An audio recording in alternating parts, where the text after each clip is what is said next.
What's up, everybody? My name is Chloe, and you are now tuned into Soul Advice.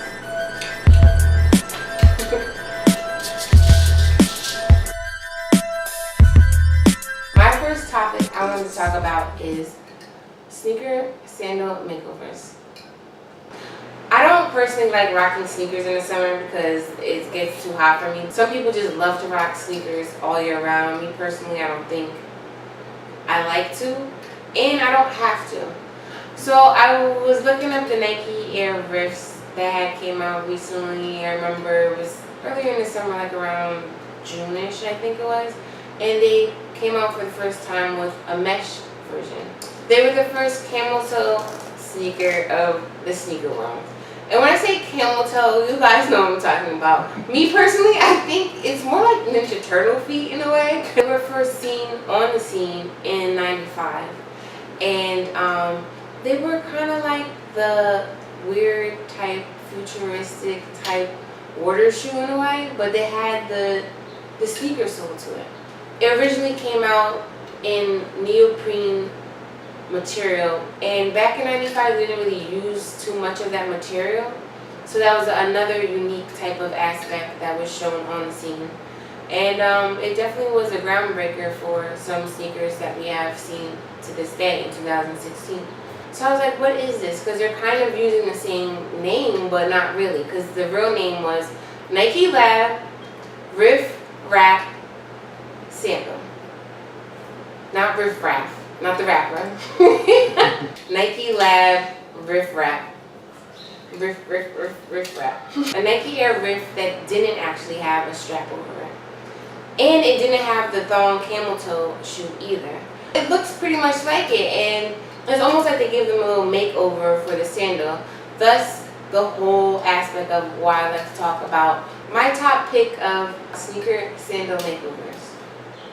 I don't know if any guys are out there that are fans of the Reebok Instapump Fury sneakers.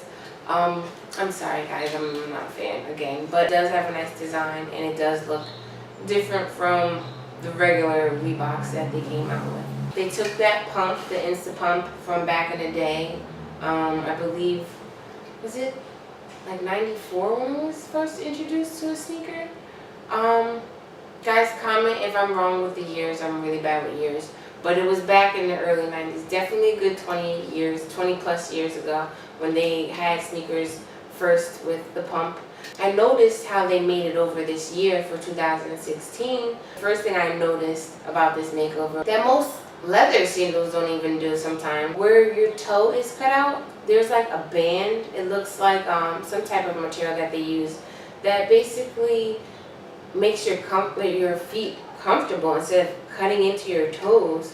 So I think that was a really good plus that they did with that makeover. The next makeover I want to talk about is the Adidas Y3 Quesa. I'm not really sure how to pronounce it, but I'm going to just call it the Quesa. For those that aren't really familiar with the Y3 series, it's a designer that's been working with Adidas for damn near 10 years now. His name is Yohji Yamamoto. Yohji Yamamoto. I'm so sorry if I'm messing your name up. I'm so sorry. It kind of looks like the tubular. Now, if you don't know anything about sneakers, you might think like, oh, this is just a tubular. No, definitely wrong. It's a definite upgrade from the tubular for sure. It keeps the tubular sole though. That's what recognize. A lot of people might think like, oh, this is the same sneaker. It's far from it. It runs definitely really small too. Smaller than the tubular actually. Yeah, definitely have to go up one size. So they made over that sneaker and turned it into a sandal. It looks more like a 2016 Moses sandal. But it's really sweet. It is in the same Japanese style. It zigzags, wraps your foot. It uses the same material and the same outer sole. And I think they're really hot. I think you can dress these up, dress them down. It looks really nice. I definitely would rock these actually. Out of the ones that I've been talking about, I think these are pretty much the best ones. Yohji, you did a good job. I also came across Puma's Trinamic Open Sandal sneaker. So some people have been saying that it's kind of resemblance to the Nike Air Rift sneaker. It does kind of look like it, but not really. Puma's been using the Trinamic technology for quite some time, actually. What was it, back in like '89 that they found Trinamic type of technology? So it's like a honeycomb type of cushioning that they use. It's basically a cushioning for this type of sneaker, more so for running and walking. It's their first open shoe using this Trinamic technology, and it looks pretty good.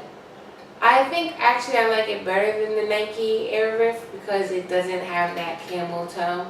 A city girl would love that sneaker because like you're walking, you're doing all this stuff, and it does pay to look cute sometimes, and you want to be comfortable, but a lot of times, you know, ladies, you're not that comfortable when it comes to looking your best, in the summer at least. So for me, I do a lot of walking when I'm in the city, so that sneaker would definitely be perfect for me to wear. And I really do like to wear sneakers all year round, but the weather does not permit that for me a lot of times. Some people are so used to these slider sandals, or guys, for instance, I know that you sometimes don't want to be having your toes out and this and that. Some of these actually designs are unisex. Whatever floats your boat. If you want to rock some of these sandals, rock it to the best of your ability. That's the only summer sandal makeover sneakers that I came across that were talk worthy on Soul Advice. And stay tuned, subscribe for more Soul Advice from me, Chloe, and check me out next week.